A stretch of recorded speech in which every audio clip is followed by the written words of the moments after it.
pessoal, então vamos conversar hoje aqui no Jornadas Literárias sobre o tema, né, das histórias de detetive, né, procurando entender a qualidade e o valor desse tipo de narrativa, tanto para a nossa vida cultural, até mesmo para facilitar o nosso processo de compreensão e aprendizado com a literatura, né? Mari e eu vamos conversar a partir das reflexões de uma referência para muitas pessoas, que é Chesterton, que escreveu alguns artigos falando sobre as histórias de detetive e, de alguma forma, né, traz algumas visões até mesmo surpreendentes sobre a importância e relevância desse tipo de narrativa. Mário, então eu queria começar conversando contigo sobre a questão da referência que o Chesterton faz entre a paisagem que muitas vezes encontravam os literatos de outros momentos, né? Principalmente aqueles literatos que escreveram grande literatura, né? A grande literatura admitida, vamos chamar assim, né? O cânon literário que nós concebemos até esse momento que o Chesterton escreve, dá para falar do 19 e assim por diante, né? E como ele fala que essas pessoas estavam cercadas pelas florestas, estavam cercadas pela questão das montanhas, todo esse ambiente natural, aonde mesmo na cidade, a cidade está mais ou menos ajustada também a esse ambiente natural. E a cidade há uma transição, né? O Chesterton parece que faz uma referência entre essas duas coisas, né? Esse simbolismo do ambiente natural e a emergência de uma literatura, né, que agora, né, reflete também esse ambiente. Agora, dá para falar um pouco sobre isso, né? Como é que o ambiente impacta nos símbolos que estão presentes numa literatura, né? Não, sem dúvida. Eu até queria trazer antes, se eu puder, dar um pulinho anterior ainda. Dar 2 passinhos atrás. Na tua ideia, porque assim, a gente quer trazer aqui, né, principalmente o artigo do Chesterton, que é uma defesa do romance policial, né? E por que, né?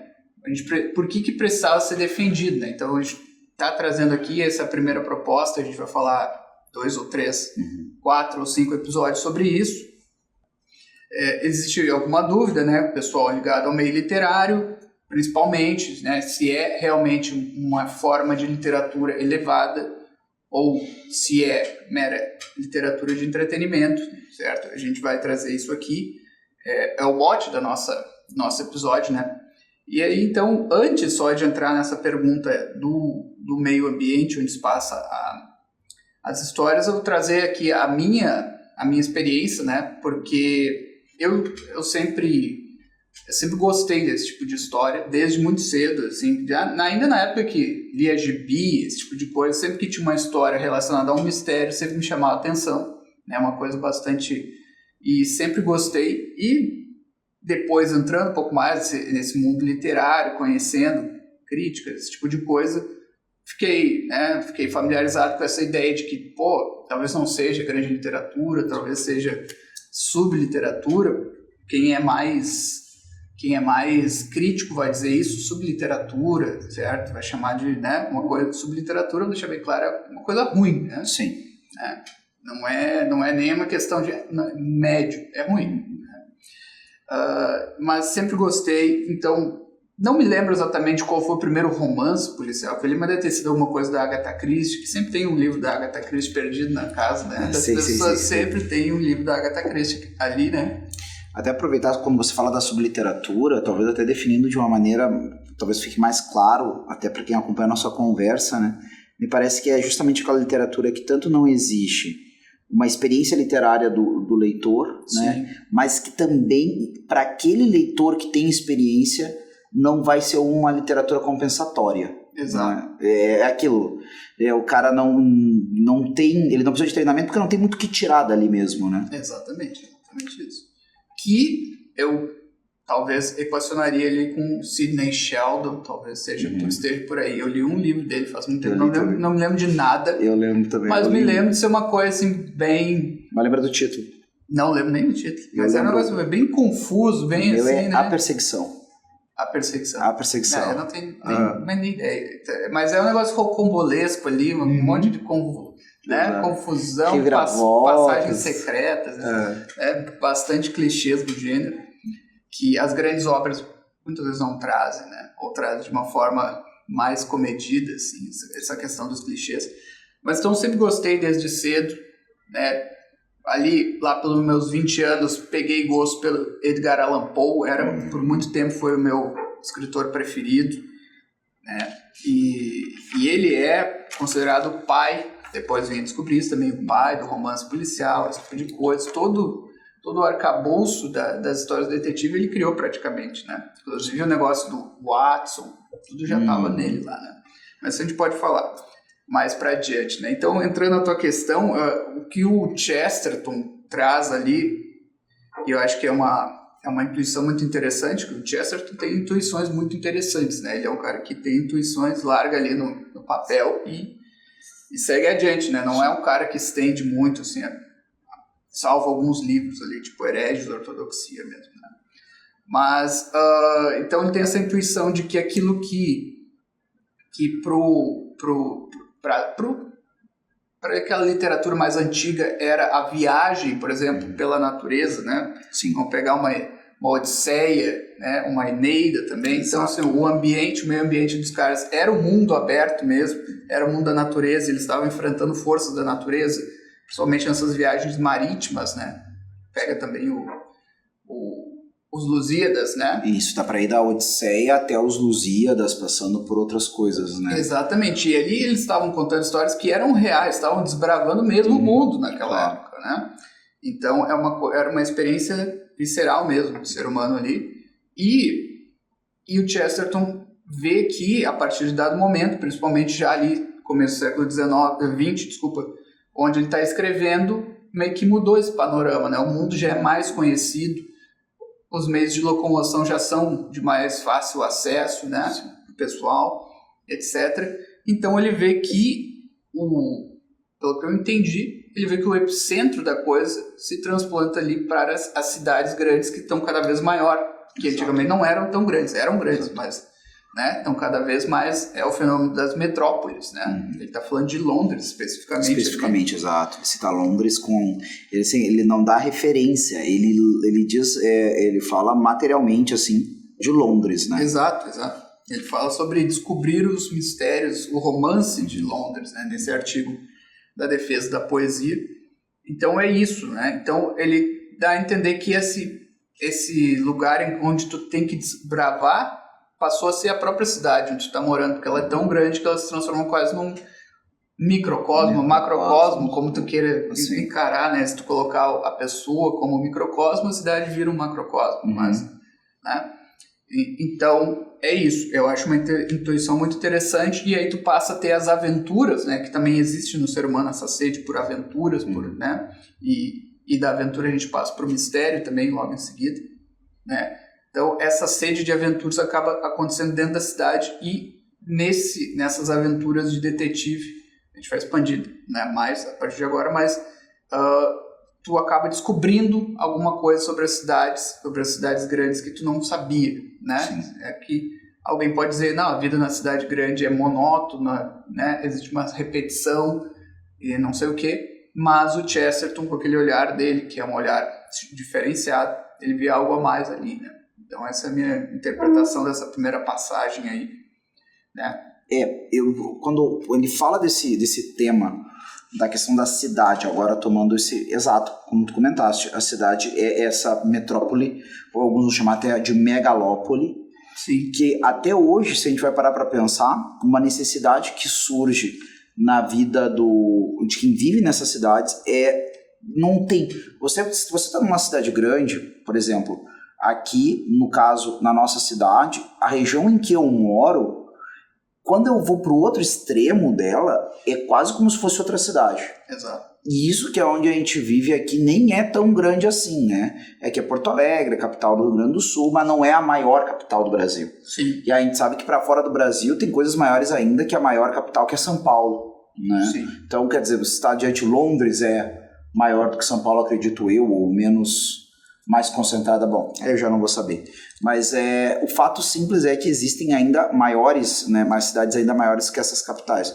Então a gente percebe que existe um ambiente onde o sujeito realmente vive, interage tem as ações dele. Ele não consegue percorrer todos os campos dessa nova cidade. Exato. Da cidade, vamos dizer assim, contemporânea, né? Até porque se você for para uma cidade de interior hoje em dia, as cidades que eram as cidades, a maioria delas, num período não tão distante assim, essas cidades eram percorríveis.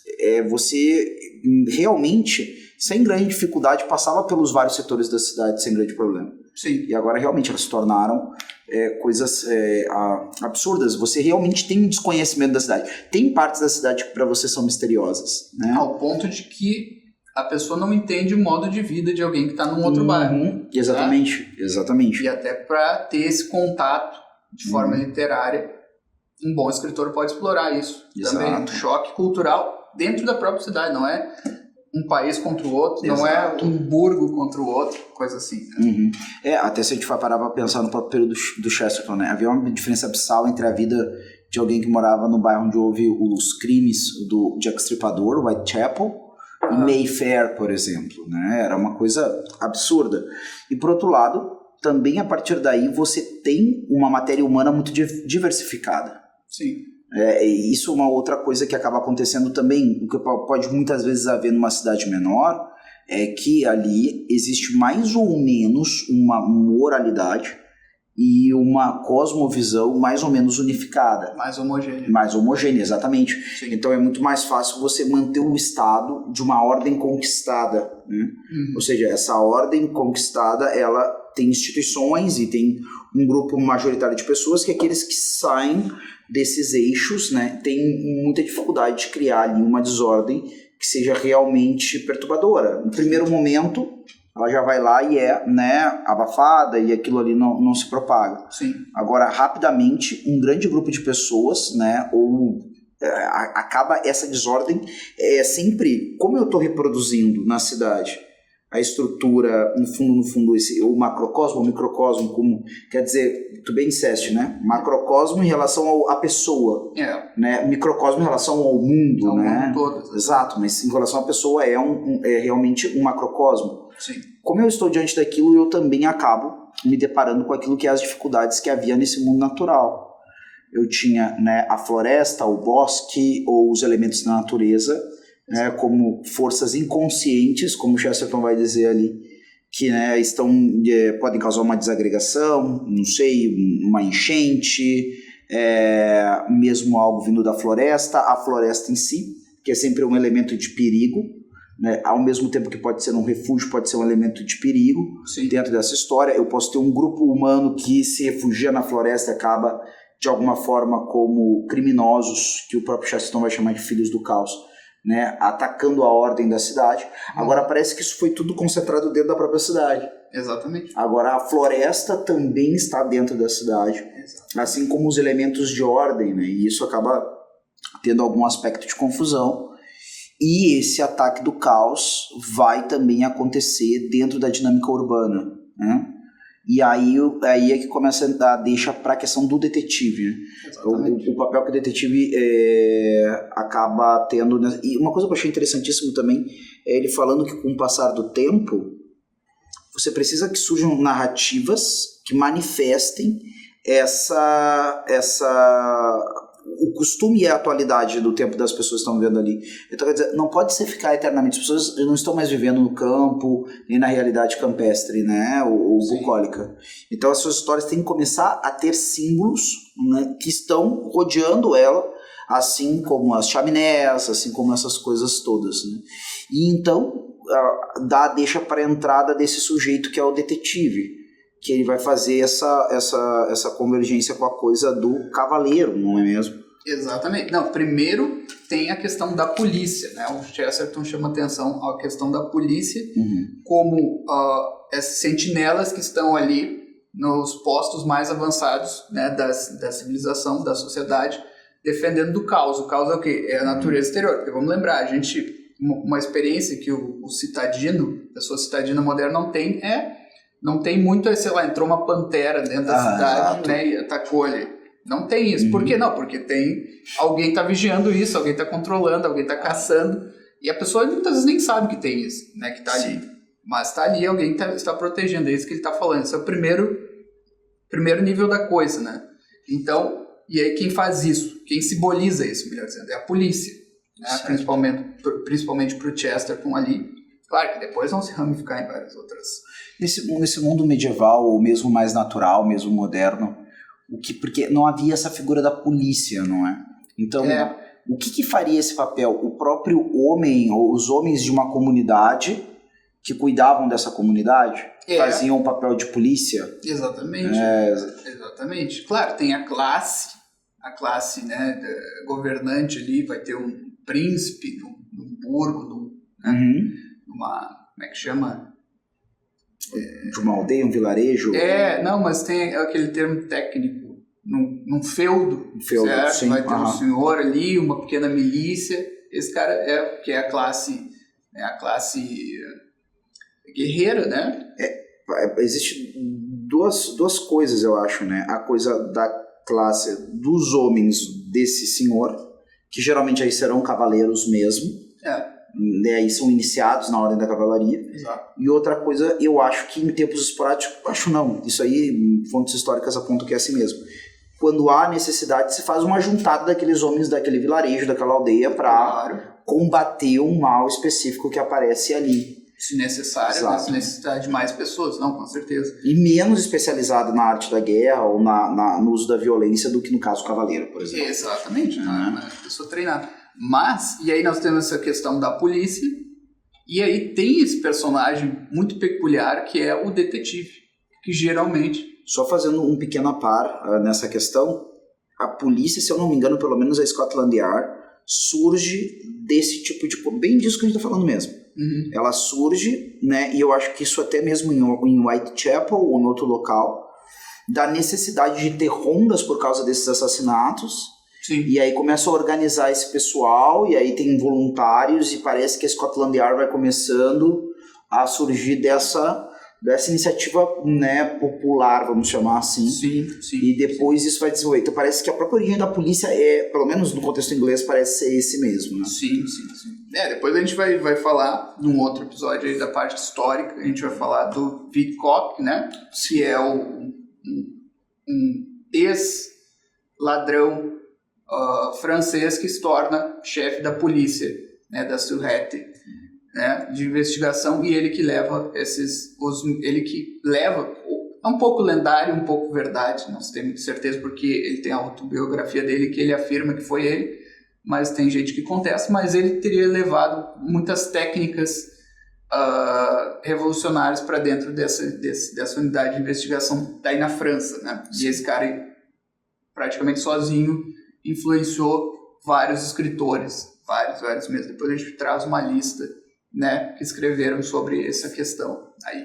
Mas, voltando ali à questão da polícia, né, então nós temos a polícia, parece então que muitas vezes é ridicularizado nos contos ou praticamente sempre nos contos de detetive, é uma coisa interessante, né, eles são meio aparvalhados sempre, né, sempre estão meio batendo cabeça, e tem o detetive, que é esse que me parece ser uma espécie de cavaleiro andante, naquele sentido do Don Quixote mesmo, o cara que sai sozinho ali, claro, tem equiparações e coisas diferentes, né? Mas parece esse cara que, né, solitário, geralmente um solteiro, que nunca se casa, né? Vamos pegar Sherlock Holmes, Auguste Dupin, acho que o Poirot também. O Poirot também nunca se casa, então é uma característica bem interessante.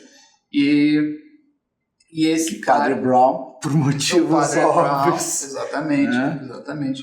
O Chesterton pegou ali a coisa. Exato. E já consolidou. Então vamos pegar de uma vez o celibatário aqui e vamos botar o cara de detetive. Pois é, porque tu pode até dizer que existe um elemento meio, vamos dizer assim, sacerdotal até, no cara que revela os mistérios, mas são mistérios profanos, vamos dizer assim. Exato. Tô falando do investigador, né? Mas isso também é tema para mais adiante aí. Né? Então nós temos isso aí, e esses caras lutam contra o quê, né? Segundo Chesterton, nesse texto ainda que a gente está falando aqui, eles lutam contra os traidores, né, que estão intramuros, que são esses filhos do caos, filhotes do caos. São quem? São os criminosos, certo? Então é essa luta aí. O criminoso é aquele que ele não está no mundo caótico, que é o mundo exterior, né? Mas ele ele é como que leva para dentro da cidade, que é para ser esse lugar da ordem, ele leva esse aspecto selvagem da natureza para dentro, né? Porque ele não respeita a ordem e ele, né, tá ali para disseminar o caos, vamos dizer assim. Quando você comenta essa questão dele ser celibatário, a impressão que dá, e aí é que eu acho que é um pouco a diferença que alguns... que é, esse homem é um homem, geralmente esse detetive das histórias de detetive, é evidente, a gente sabe que existem detetives da polícia institucional. Sim. Isso existe. E quem resolve no mundo real, eu pelo menos não conheço nenhum caso de detetive particular aí resolvendo grandes problemas, né, de criminalidade. Isso pode ser um fenômeno que nos Estados Unidos até tem alguma coisa assim, né? Mas claro, não nesse modo sensacional que acontece na história do detetive, né? Exato. Mas então, sabe, todo mundo, pelo menos eu acho que quem tem alguma noção sobre o tema, sabe que quem resolve, né, os problemas que são resolvidos pelos detetives da polícia institucional. São pessoas especialmente treinadas para a questão de resolução, né, de problemas que não é de manutenção da paz e da ordem, assim, né, da ordem do Estado ou da ordem do rei, né. Sim. Mas parece que justamente a gente está diante de um outro tipo de sujeito, né, justamente... A impressão que eu tenho, assim como a que você comenta do cavaleiro andante, né? Geralmente nas histórias que a gente vai acabar, e eu acho que é também a intenção do Chesterton, juntando a questão das histórias de cavalaria. Não, ele fala, né? Exato. Ele fala no final que a polícia é uma cavalaria andante que deu certo. Exato. Né? Uhum. Ele deixa bem claro e explícito isso. Então, se a gente pegar a temática da história de cavalaria, você tem também diferentes tipos de cavaleiros, né? Sim. E o que nos é relatado? A gente sabe que no período medieval houve muitos cavaleiros, né, muitas pessoas estiveram dentro dessa categoria, né, militar social, que é ambas as coisas, né, mas alguns se destacaram como sujeitos que mais proeminentemente né, externaram essa característica da cavalaria, né? Uhum. E se a gente vai olhar para o detetive, ele parece também ser um sujeito que figura como uma espécie de vocacionado da providência para ser esse paladino contra os filhos do caos, contra a desordem, contra essas coisas todas. Sim. A própria biografia dele carrega isso. Muitas vezes ele é um sujeito marcado, ele é um sujeito que tem uma tragédia ou um grande problema na vida dele. E o mais interessante é que muitas vezes não é dito, mas tu sente que tem alguma coisa, né? Que tem alguma coisa no passado do cara, né? Por exemplo, Sherlock Holmes, nunca é dito exatamente. Tem alguma coisa no passado dele, mas nunca é dito. O Dupin também, também, conforme tu queira dizer aí o nome dele, porque ele é francês, né? Mas, então, né, o próprio Poirot era da polícia, né? Sim. Ele era policial e depois se torna um detetive particular. Sempre tem alguma coisa que ficou ali no passado, tu não sabe o que é exatamente, mas ele é um cara marcado, exatamente como tu falou aí, um ferido, né? Exato. E aí você percebe que ele acaba se tornando uma espécie de resistente, né? De alguma forma, ele é um cara que o caos entrou na vida dele e ele, não querendo dizer, aí também, não, para ter o bem é preciso ter o mal, para ter a ordem é preciso ter o caos, né? Não é nada disso, mas é dizer que por um motivo desconhecido, isso acontece na biografia de muitas pessoas mesmo. Sim. Essas situações, parece que ele tem um encontro, por exemplo, se eu for pegar a figura do Sherlock Holmes, ele tem o irmão dele, que é o Mycroft, se eu não me engano, é o nome dele. Mycroft. E ele vai dizer que o Mycroft é 2 vezes mais perspicaz do que ele nessa coisa de, né, deduzir coisas a partir de detalhes que outros não percebem, né? Sim. Mas quem decidiu colocar isso a serviço da defesa, né, da lei ou da descoberta dessas questões todas foi o Holmes. Então existe essa capacidade humana, essa marca pessoal que ali no Holmes não fica tão explícita o que é, mas essa marca pessoal, esse encontro pessoal com um mal que me fere, eu sobrevivo a essa prova e de alguma forma depois de ter tido essa experiência parece que eu não consigo mais viver como se nada tivesse acontecido. Sim. Eu me enxergo encontrado por uma espécie de uma missão e a partir dali, e muitas vezes esse detetive vai passar por perrengues enormes para conseguir cumprir esse negócio, ele vai agir. E aí eu vou pensar numa outra coisa que o Chesterton não falou, mas que talvez tenha coerência. esse cara me parece mais próximo do que de um cavaleiro, meramente, mas me parece uma coisa, talvez fique exagerado, mas tem um certo sabor disso, se a gente vai olhar por esse lado mais transcendente até, que é a questão do cruzado, né? Uhum. Ele me parece mais que um cavaleiro, né? Ah, não, claro, o cavaleiro já tem isso. Defender a ordem do feudo, ser o homem que faz parte dessa categoria guerreira, né? Nessa questão dessa divisão tripartite que existe nas sociedades indo-europeias, os que trabalham, os que guerreiam e os que rezam, né? Dos que guerreiam, a função dele é proteger a comunidade. Mas parece que esses homens se encontram ainda de maneira mais extraordinária, com um ponto mais alto desse seu ser no mundo, né? Que é essa coisa de ser este cara que luta contra a desordem, contra os filhos do caos, nessa coisa meio de um cruzado, de alguém que vai lá defender, não vou dizer os piores inimigos, mas defender o mais alto ideal. Sim. Né, de alguma forma, e eu penso nisso por causa dessa questão também de parecer que ele é como alguém que, quase sempre a providência acaba colocando no caminho dele, que ele vai ser um celibatário. Até uma coisa meio crítica, se a gente vai parar pra pensar na questão dos super-heróis, como é problemático, né, eles encontrarem um caminho. Eu penso no Batman no primeiro momento, que é, eu acho que o mais próximo disso que a gente está falando. Mas a crise toda que é para eles, vão casar, não vão casar, e como essa coisa de ter alguém, né, na minha vida, de alguma forma me cerceia a entrega que é necessária para essa missão. Exatamente. Eu vou ainda pegar até por um outro lado essa questão dele ser um solitário, que eu acho, e aí é uma questão mais sociológica, é que ele representa o indivíduo em meio a uma sociedade massificada, muito massificada, em que, né, a maioria das pessoas são anônimas. Então ele é como ele faz mais ou menos aquilo que as celebridades fazem, né, de ser uma pessoa que conseguiu se destacar no meio de uma multidão de pessoas anônimas, né?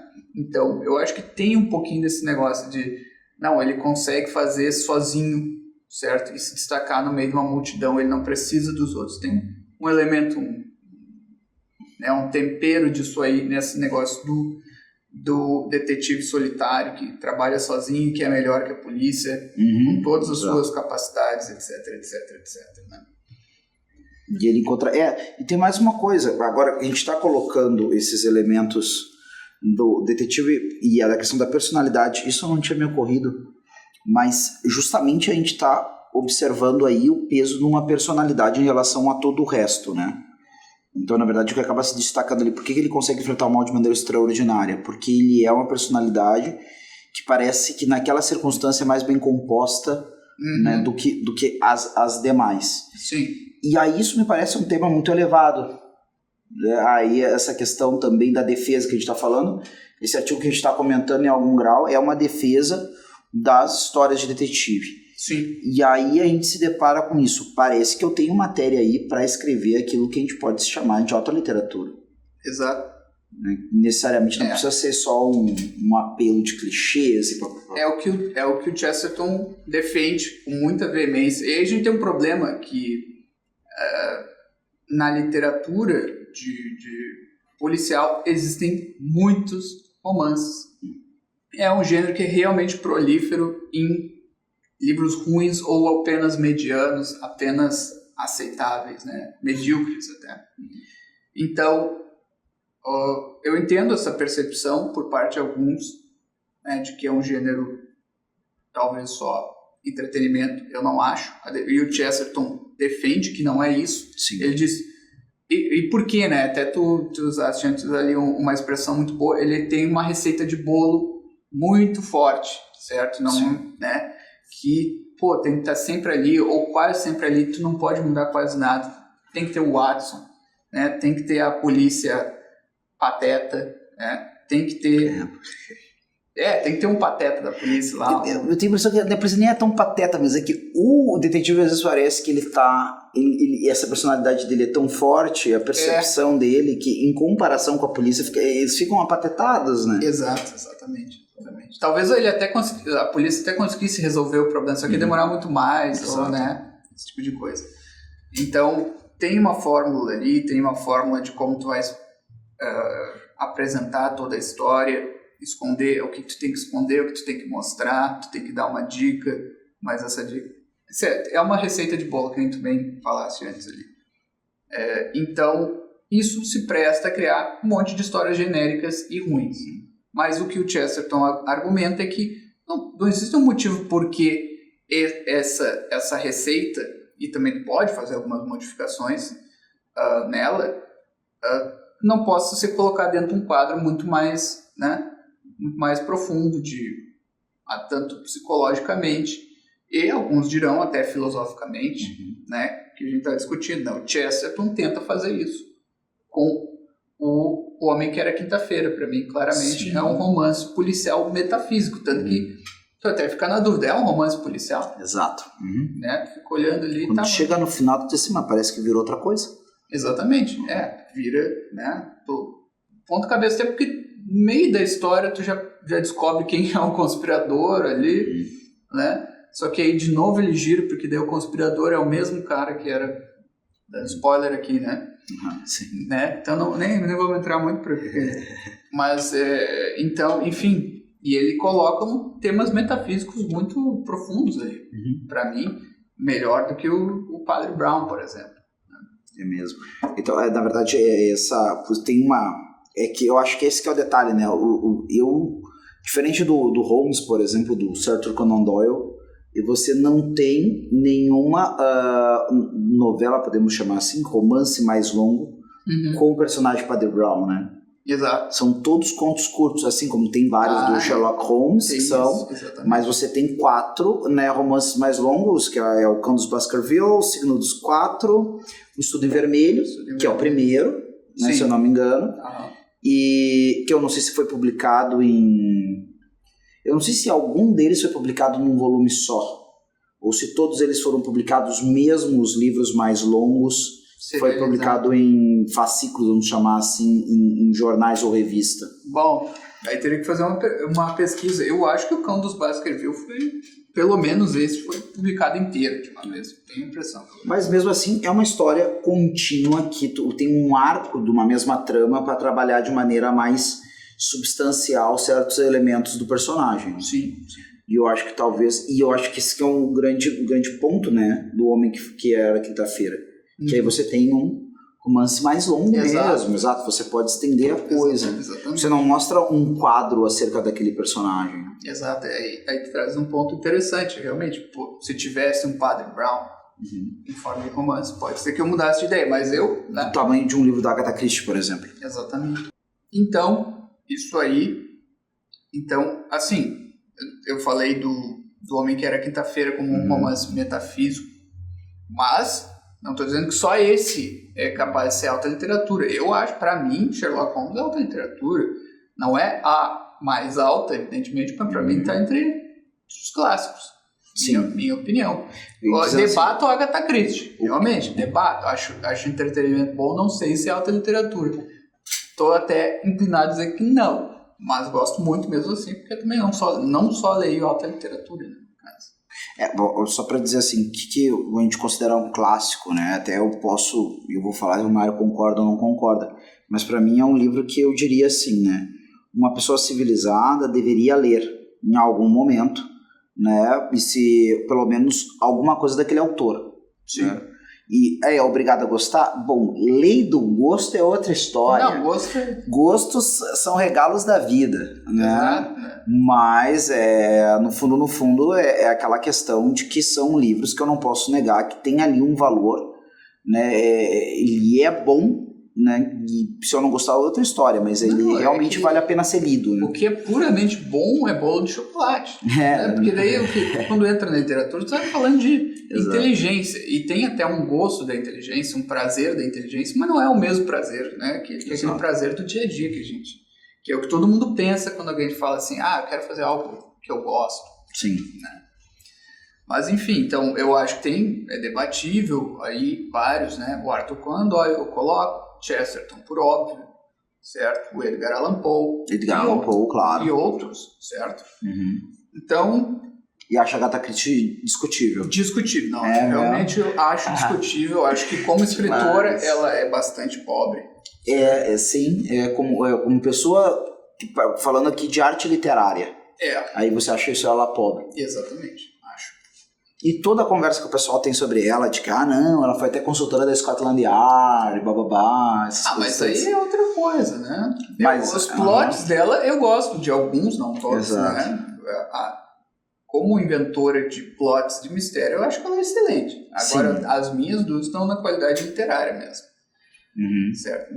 Sérias dúvidas. Inclusive, se alguém me perguntasse de bate-pronto, eu ia dizer não. Eu tenho essa sensação também, porque eu lia muito, até para dizer assim um pouco, você falou da sua história pessoal com o livro de detetive. Sim. Eu acho que foi apresentada a coisa do livro de detetive de outra forma, né? Que é o que, eu não sei se a gente pode chamar isso de thriller também, mas que é a coisa da caça ao tesouro. Que pra mim é também uma história de detetive em algum grau, né? Ou talvez seja uma questão de uma demanda. É uma história, né? De mistério. De mistério, exato. Que o Chesterton também usa essa expressão. Exato. Né? De história de mistério. Tem aquilo, geralmente, eu tenho pessoas que lidam com produção de roteiros, né? Mesmo livros, chamam de um MacGuffin. Né? É um objeto que provoca a demanda, né? E às vezes é muito mais importante a questão da aventura em si do que a aquisição do objeto. No final, às vezes o objeto nem era o que o cara pensava. O objeto é um anel de ouro, é um copo de ouro, não sei o que, tanto faz. Exato. Tanto faz, porque ele não tem uma função estritamente... Faz a história legal é a trajetória do herói. Exatamente. Né? Exato. É a jornada dele, né? Então, mas depois disso, eu lembro que alfabetizado, quando comecei a ler livros mais substanciais, eu lembro que eu lia Agatha Christie e Sherlock Holmes. Então, eu me lembro que um dos primeiros livros que eu ganhei do meu pai foi uma edição da LPM Pocket do Estudo em Vermelho, né? Que foi o primeiro que eu li dele, que eu gostei. E depois eu fui ler Agatha Christie, que foi, na época, intitulado Caso dos 10 Negrinhos, e agora foi republicado com o título de Não Sobrou Nenhum, e Não Restou Nenhum. Eu achava que era por uma questão de politicamente correto, não sei, nunca se sabe, né? Mas hoje em dia, eu fui ver a tradução, ver o título original em inglês, parece que realmente não sobrou nenhum, né? And then there was none. Exato, então... E eu lembro que eu achei muito interessante exatamente isso, o plot, né? A maneira como se desenvolve a história. Mas eu acho meio árido a Agatha Christie. Sim. Eu acho meio enjoado. Parece que tu lê ela pra descobrir realmente o que te puxa é isso. Exatamente. Descobrir o mistério. Exatamente. Porque é aquela coisa assim, e os diálogos são muito bacanas, os personagens são muito bem construídos. Aqui nesse personagem eu conheci uma personalidade humana, né, palpável. Eu particularmente não fiz essa experiência de Agatha Christie. Pode quase dizer que é stock character, né? Que é aqueles personagens que estão no estoque, estão num saquinho ali que só puxa, né? A governanta, a senhorinha bisbilhoteira, né? Sim. É quase isso, né? Os personagens dela.